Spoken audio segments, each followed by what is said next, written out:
I've engaged in China in different ways. I was a government minister under David Cameron.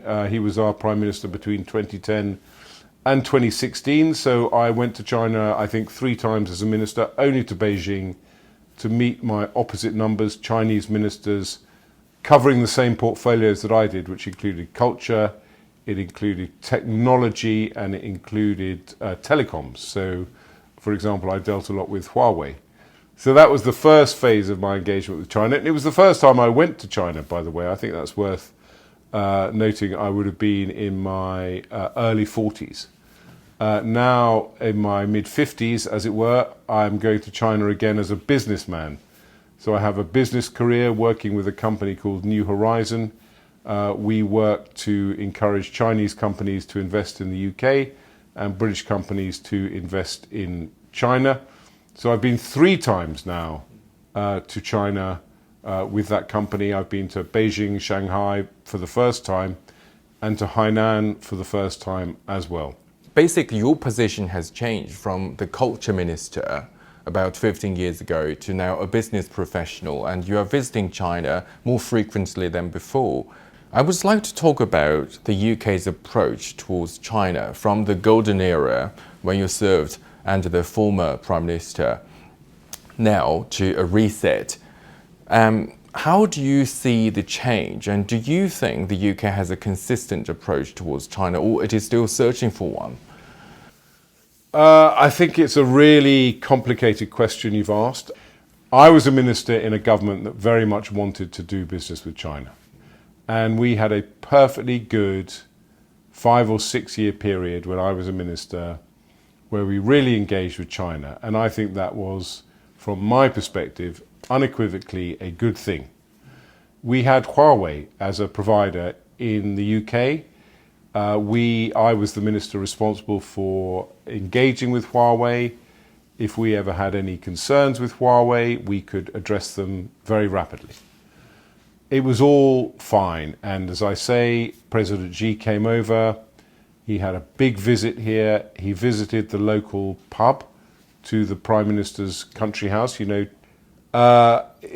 so it was a good time. Now, things changed in the mid-2010s, and let's not beat around the bush. They changed because Washington took a more aggressive, if I can put it that way, hawkish approach to China. Now, let's not go into the rights and wrongs of that. There may be reasons why Washington did that.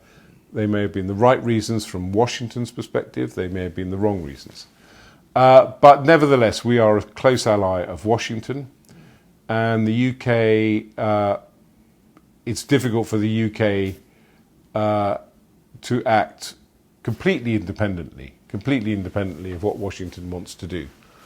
So the relationship has been reset. But now we're in a new era where Washington's relationship with China is very complicated.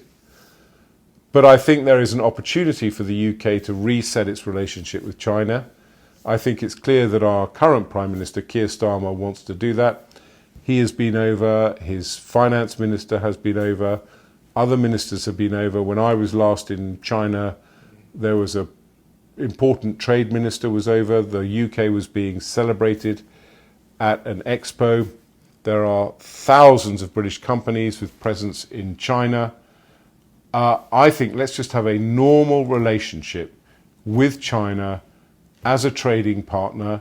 We will have different issues in terms of geopolitics, but the ability for us to trade together, we should be able to do that. And what is the normal relationship you are talking about? That people should not, if a Chinese company wants to invest in the UK, people should take that at face value. That a Chinese company, like any company around the world, sees an opportunity, wants to invest, wants to get a return. What's wrong with that? So when it comes to engaging with China from the UK's perspective, there is always this tug of war between economic cooperation and national security concerns. What is driving that? I don't know what is driving that, to be honest. I think that, China is a great power and the US is a great power.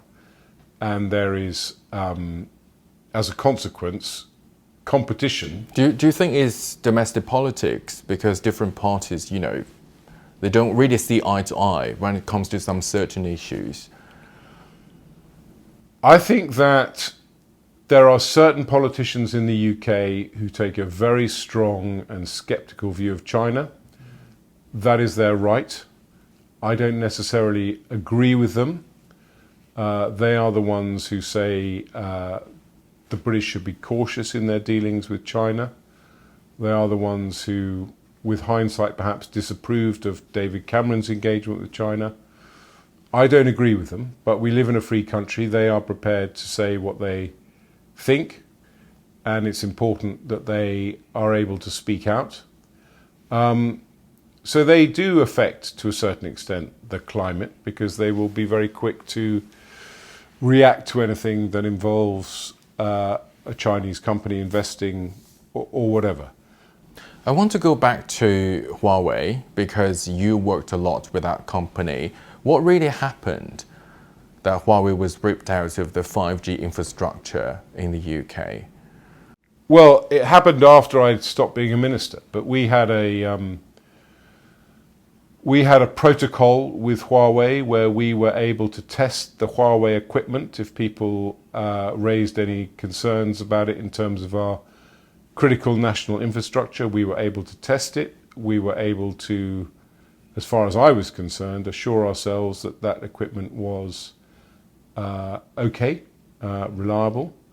But obviously, once the US decided that they couldn't allow Huawei to be part of their critical national infrastructure, and the links obviously between the US and the UK government at the time decided that it was appropriate to stop our national companies using Huawei equipment. So it was largely because of the pressure from Washington. But yes, I was outside looking in, but that's how I read it, yeah. And Huawei was only one of the Chinese companies, the Chinese investments that were bought out or ripped out of the UK's broader infrastructure. What do you think led to that? I think it was the same thing. It's about Britain. We didn't have national security legislation until a few years ago. And I think there is we take a more robust view on what is our critical national infrastructure, whether that's telecoms or energy, and we want to work with, we want to ensure that the partners we work with, we can work with over the long term and are the right partners. Governments of which I have not been a member have made those decisions. I'm not privy to any briefings they have received as to why those are the right decisions to take, but they've clearly decided. I mean, there's a wider question about European countries working more closely together. We are coming to the recognition, particularly given the new position that the US is taking, that we are middle powers. We are not great powers like the US or China.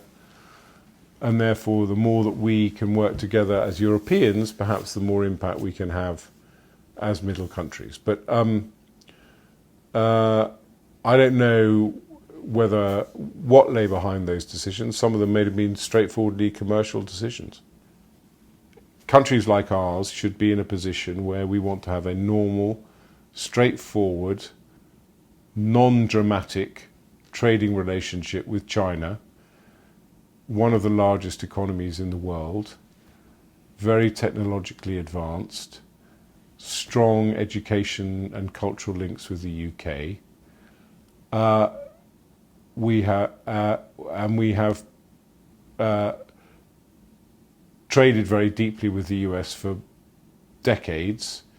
We have strong cultural ties with them, but perhaps what is happening in the world now is a wake-up call to countries like ours that you need to have links with many different countries in order to give yourself security and stability.